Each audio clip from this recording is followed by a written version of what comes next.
D'après le ministère iranien des Affaires étrangères, il doit faire une tournée à Islamabad, puis à Mascate, et ensuite à Moscou. Et puis, quelque chose est sorti dans les médias traditionnels, en gros via Karine Jean-Pierre, la porte-parole de la Maison-Blanche. Elle a dit qu'ils allaient envoyer Steve Witkoff, accompagné de Jared Kushner, pour discuter avec les Iraniens à Islamabad. Qu'est-ce que c'est que cette histoire? Est-ce qu'il y a eu une forme de communication entre les Iraniens et les Américains? Et que se passe-t-il exactement à Islamabad?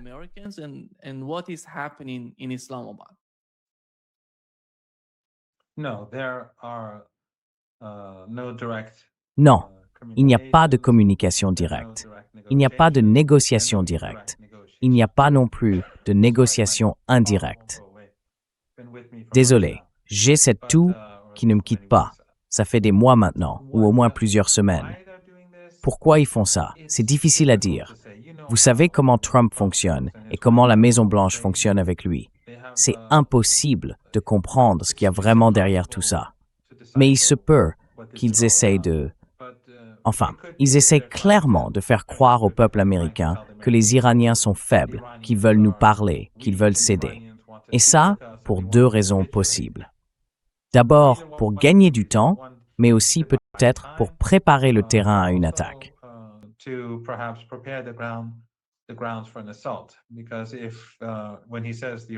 Parce que si, quand il dit que les Iraniens veulent parler, qu'ils veulent nous rencontrer, qu'ils veulent renoncer à toutes sortes de choses, et qu'ensuite ça n'arrive pas, il peut sortir et dire, comme il l'a déjà fait une fois, il peut dire, ils avaient promis ça, mais ils ne l'ont pas fait.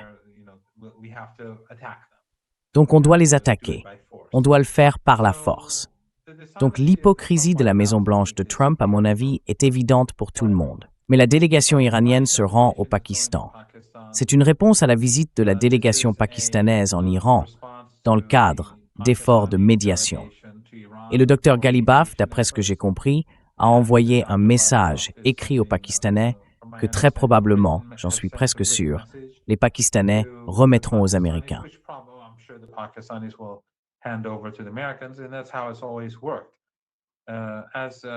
Et c'est comme ça que ça a toujours fonctionné.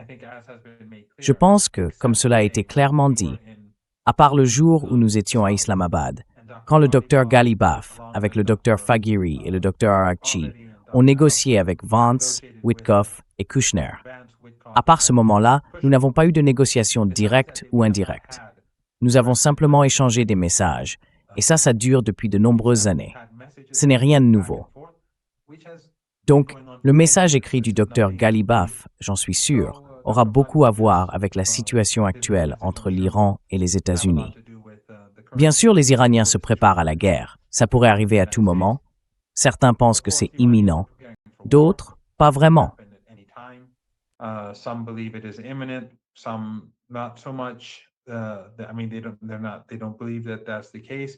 Je veux dire, eux, ils ne croient pas que ce soit le cas. En tout cas, les États-Unis ont déployé beaucoup de moyens dans la région. Mais les Iraniens, eux aussi, se sont préparés ces dernières semaines. Et chaque jour qui passe, la crise économique mondiale devient plus explosive parce que le détroit d'Ormuz est fermé. Fermé à cause de la politique de Trump, à cause de la guerre, à cause de Netanyahou. Parce qu'on s'en souvient tous, avant la guerre, avant le CER, le détroit d'Ormuz était ouvert à tout le monde. Et quand la guerre a commencé, évidemment, l'Iran n'a plus laissé passer les navires liés aux 5 pays qui aidaient les Américains à faire la guerre contre l'Iran, qui aidaient les Américains et les Israéliens.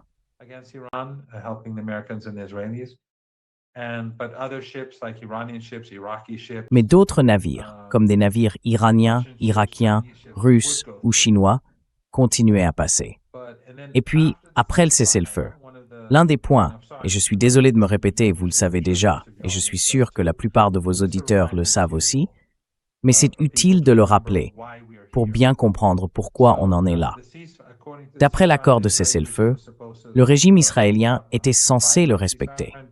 Et d'ailleurs, aujourd'hui encore, ils ont tué au moins 4 personnes au Liban. Ils tuent aussi un grand nombre de Palestiniens, y compris des enfants.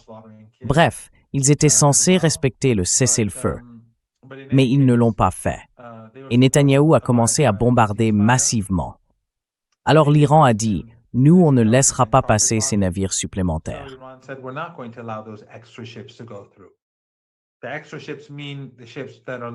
Les navires supplémentaires, ce sont ceux liés à des pays hostiles, comme les Émirats, le Koweït, le Qatar, Bahreïn et l'Arabie saoudite, qui avaient participé à la guerre contre nous.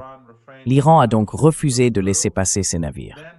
Puis, au bout d'une dizaine de jours, Netanyahou a été contraint d'accepter le cessez-le-feu.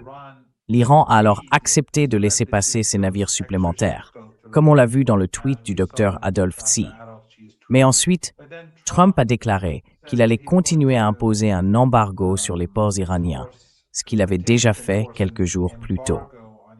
En d'autres termes, après que le régime israélien a violé le cessez-le-feu et que l'Iran a dit « Nous n'allons pas envoyer les navires, nous n'allons pas les laisser passer », les Américains ont imposé un embargo.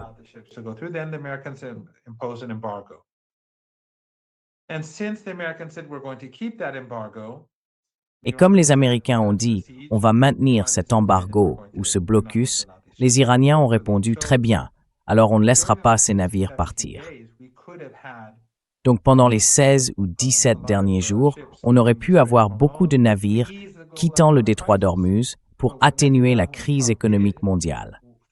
Mais ce que Netanyahou et Trump ont fait avec leur violation, c'est aggraver cette crise mondiale. Chaque jour qui passe, la situation du monde entier se détériore un peu plus. Et même s'il n'y a pas de combat au sol, pas d'explosion, pas de frappe aérienne, ni de tir de missiles, cette crise est en train de ronger l'économie mondiale.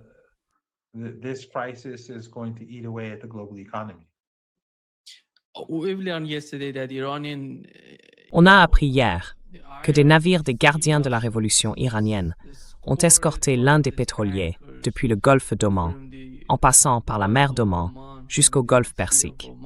Ils ont ainsi évité l'opération de la marine américaine, qui voulait s'emparer de ce pétrolier, mais n'a pas pu le faire parce que les gardiens de la révolution sont intervenus pour le protéger et l'escorter. Est-ce qu'on va voir davantage de ce genre d'opération de la part des gardiens de la révolution et peut-être une forme d'affrontement? Ce n'est pas une guerre, mais c'est bien une confrontation entre les gardiens de la révolution et la marine américaine.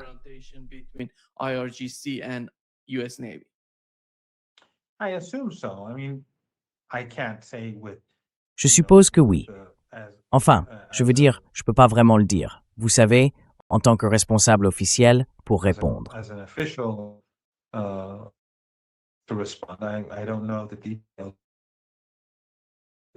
Je ne connais pas les détails pour continuer à protéger ces navires.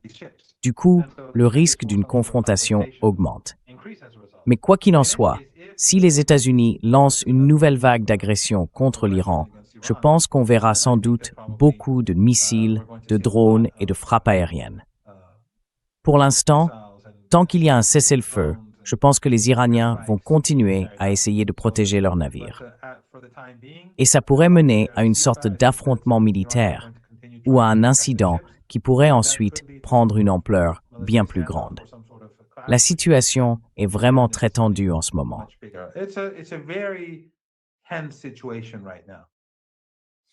Est-ce que la direction iranienne est divisée, comme Donald Trump essaie de le faire croire en Occident? Il dit que le pouvoir est fragmenté d'une certaine manière, en citant ou en relayant un article qui dit, je cite, « Allons cibler ceux qui refusent de traiter avec nous et gardons ceux qui acceptent de le faire. » Qu'est-ce que ça veut dire exactement?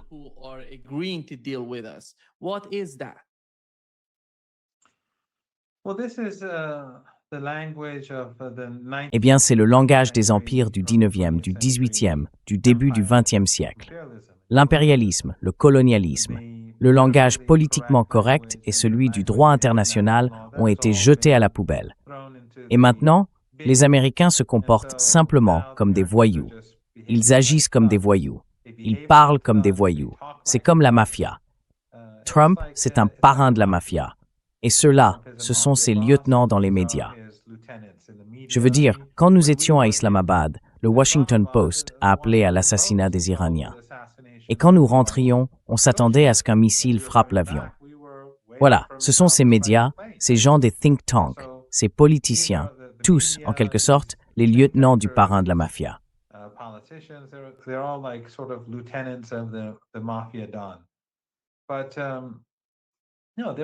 Mais vous savez, il n'y a pas de fracture en Iran. Je pense qu'à ce stade, tout le monde comprend comment fonctionnent les médias occidentaux. Même les médias opposés à Trump, quand il s'agit de l'Iran, du Hezbollah ou du régime israélien, ils reprennent la propagande. Et ils parlent de division en Iran parce qu'ils peuvent se détester entre eux. Mais sur la question de l'Empire, ils sont dans le même camp. Et bien sûr, quand il s'agit de la République islamique d'Iran et de l'axe de la résistance. Et l'Iran est clair, c'est comme avant la guerre. Nous avons un dirigeant, la Constitution définit très clairement son rôle et son statut. C'est une personnalité très connue des responsables politiques de haut niveau.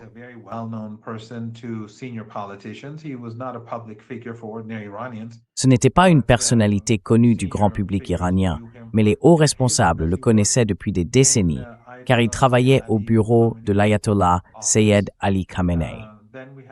Ensuite, il y a le Conseil suprême de sécurité nationale. Après le martyre du docteur Larijani, un nouveau président a été nommé. Le Conseil fonctionne comme avant, et le docteur Ghalibaf a reçu un mandat au nom du Conseil suprême de sécurité nationale, qui réunit les chefs des trois pouvoirs. Le président, qui en est le chef, le président du pouvoir judiciaire et le président du Parlement. On y trouve aussi des responsables militaires, des membres du gouvernement, ainsi que 2 représentants du guide. Mais c'est bien le Conseil suprême de sécurité nationale, avec l'appui du guide, qui a désigné le docteur Ghalibaf pour mener les négociations avec les États-Unis.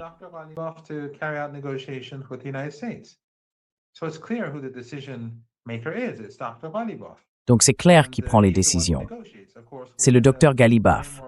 C'est lui qui négocie, bien sûr, dans le cadre que le Conseil et le dirigeant lui ont fixé.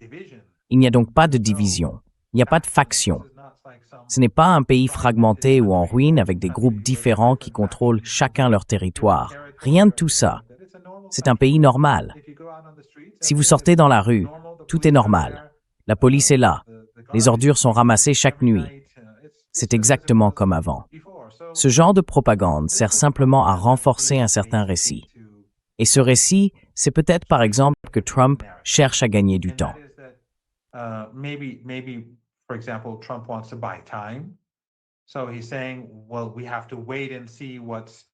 Donc, il dit en gros, eh bien, il faut attendre et voir ce qui se passe en Iran avant de pouvoir prendre une décision. Mais en parallèle, il pourrait y avoir un deuxième objectif, justifier une attaque contre l'Iran, en disant, par exemple, qu'ils ne peuvent pas décider parce qu'ils sont divisés, ou que quelqu'un bloque la décision. Et donc qu'il faudrait recommencer à tuer des gens pour que les bonnes personnes puissent enfin décider. Ce genre d'absurdité. En réalité, ce serait surtout un prétexte pour gagner du temps, et peut-être, à terme, pour justifier une guerre contre le pays. Mais tout ça n'a rien à voir avec la situation réelle en Iran.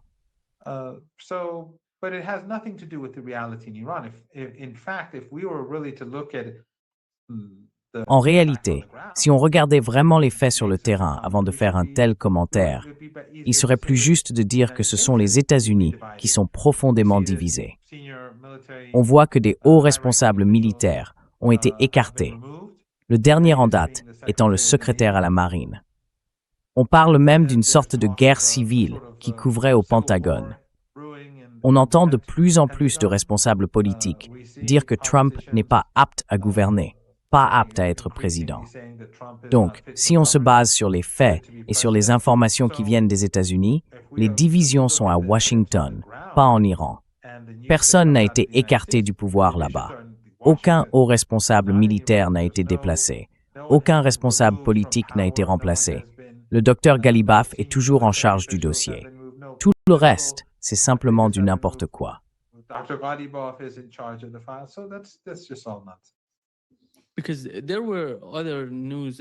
Parce qu'il y avait aussi d'autres informations disant que le docteur Ghalibaf avait été écarté de son poste de principal négociateur en tant que chef de la délégation iranienne. Je ne sais pas d'où ça vient, mais ils en parlaient aussi. Et selon vous, qu'est-ce qu'ils cherchent à obtenir avec ce genre de discours? Quel est l'objectif principal? Parce qu'on sait bien que le système iranien, eux, ils n'ont pas d'informations directes venant d'Iran. Alors ils essayent d'en fabriquer pour eux-mêmes, pour le public occidental. Quelle est votre lecture de tout ça?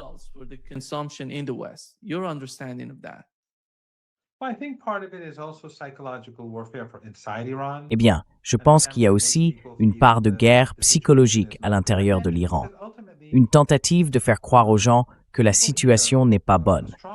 Parce qu'au fond, ici, une large majorité pense que l'Iran a gagné la guerre. Et une large majorité d'Iraniens estime que le gouvernement ne doit surtout pas se montrer trop souple à la table des négociations. Donc les Américains, en ce moment, essayent d'obtenir des concessions à la table des négociations, ce qu'ils n'ont pas réussi à faire sur le champ de bataille.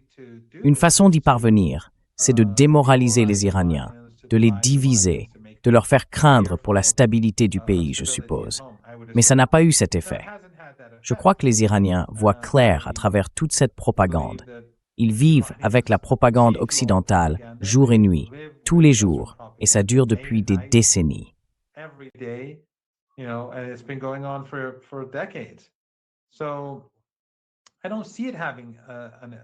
ne pense pas que ça ait un impact en Iran, mais je crois que Trump s'adresse surtout à sa propre base. Il essaye de le faire, parce que la guerre est impopulaire. Donc, d'un côté, il cherche peut-être à gagner du temps, à dire, bon, ils n'arrivent pas à se décider, et pendant ce temps, il veut peut-être renforcer sa présence dans la région ou voir s'il peut trouver une porte de sortie. Mais en même temps, s'il prévoit d'attaquer, et c'est tout à fait possible, très possible même, il voudra pouvoir convaincre sa base qu'il a essayé de faire la paix, mais que c'est l'autre camp qui n'a pas su bouger, parce qu'il y a les durs, les modérés, et qu'ils sont en guerre entre eux, ce genre de discours.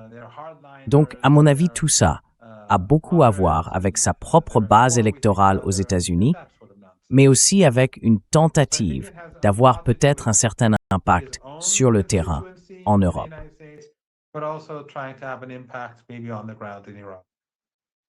Et ces 8 femmes que Donald Trump a sauvées de l'exécution, qu'en dites-vous?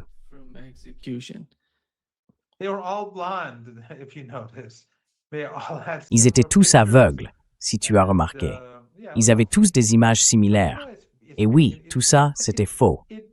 Mais tu sais, ça en dit long sur beaucoup de gens. Par exemple, je ne sais pas si tu as vu mon débat avec Piers Morgan il y a 3 ou 4 jours, mais lui aussi a tweeté ça en disant « Oh, c'est une excellente nouvelle ». Pourtant, je suis sûr qu'il savait que c'était faux. Je suis sûr qu'il le savait au moment où il l'a fait. Oui, il a des producteurs, ils font des recherches, et c'était évident que tout ça était bidon. Il n'y avait pas une seule femme sur le point d'être exécutée pour, je ne sais pas, une rébellion armée ou quoi que ce soit. C'était juste du grand n'importe quoi. Donc ça aussi, ça fait partie de la guerre psychologique. Et Trump s'en est servi à la fois pour diaboliser l'Iran, mais aussi pour dire, eh bien, ils ont décidé de ne pas les exécuter. Donc les Iraniens m'ont fait des concessions. Il veut renforcer sa position chez lui et dire « Regardez, mes menaces, mon pouvoir, ma stature ont forcé les Iraniens à céder. » C'est, tu vois, typiquement du Trump. C'est d'ailleurs la seule chose qu'il sait vraiment faire.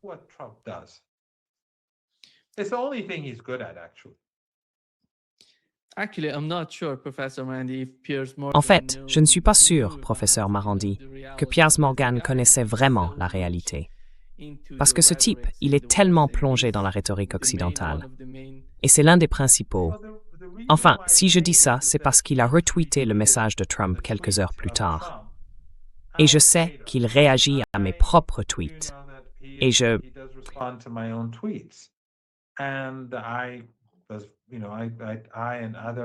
Parce que, vous savez, moi et d'autres, on a écrit que c'était une fausse information. Peut-être.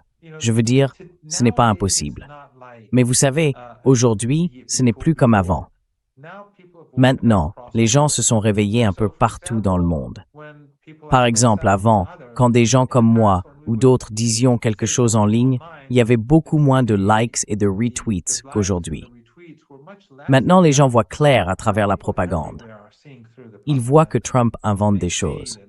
Avant, je pense que si on avait publié une histoire sur 8 femmes sur le point d'être exécutées, ou peu importe, beaucoup plus de gens l'auraient cru. Et c'était souvent comme ça. La propagande anti-iranienne était bien plus efficace à l'époque.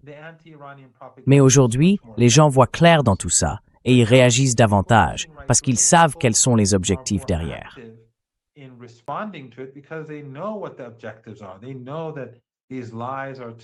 Ils savent que ces mensonges servent à justifier la mort, la destruction et les meurtres. Par exemple, tu vois, Trump a récemment prolongé le cessez-le-feu au Liban, non? Mais Israël tue des civils libanais en grand nombre, vraiment en grand nombre. 4 personnes déjà, rien que ce matin. Et à Gaza, le massacre est terrible. Le génocide continue. Mais tu ne vois pas, dans les médias occidentaux, on ne parle que de cessez-le-feu, de prolongation du cessez-le-feu. On pourrait croire qu'à Gaza, il y a un cessez-le-feu. Mais aujourd'hui, les gens ne se laissent plus tromper. On vit dans un contexte complètement différent.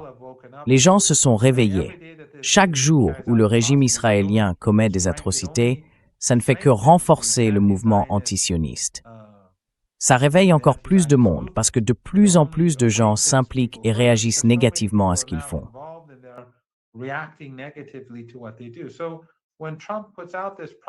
Donc, quand Trump diffuse cette propagande ou qu'il la répète à propos de ces 8 femmes, avant, je pense que ça aurait eu beaucoup plus de soutien public parce que beaucoup de gens étaient ignorants. Bien plus de gens ne savaient pas vraiment ce qui se passait dans le monde. Mais aujourd'hui, j'ai le sentiment que ce n'est plus le cas. Que les États-Unis n'ont plus la même capacité à manipuler l'opinion publique à l'échelle mondiale qu'ils avaient autrefois. Mais peut-être que vous avez raison. Je veux dire, peut-être que Piers Morgan pensait vraiment comme ça. Mais ces producteurs, eux, font leurs recherches. Ils sortent, ils vérifient les infos et ils savent ce que je publie sur Twitter. Ils savent aussi ce que d'autres publient. Alors, quand ils postent quelque chose comme ça, j'ai du mal à imaginer qu'ils ne soient pas au courant. Et s'ils ne l'étaient pas, il en aurait sans doute été informé très vite après. Mais encore une fois, is I'm bringing this analysis. But again, maybe you're right.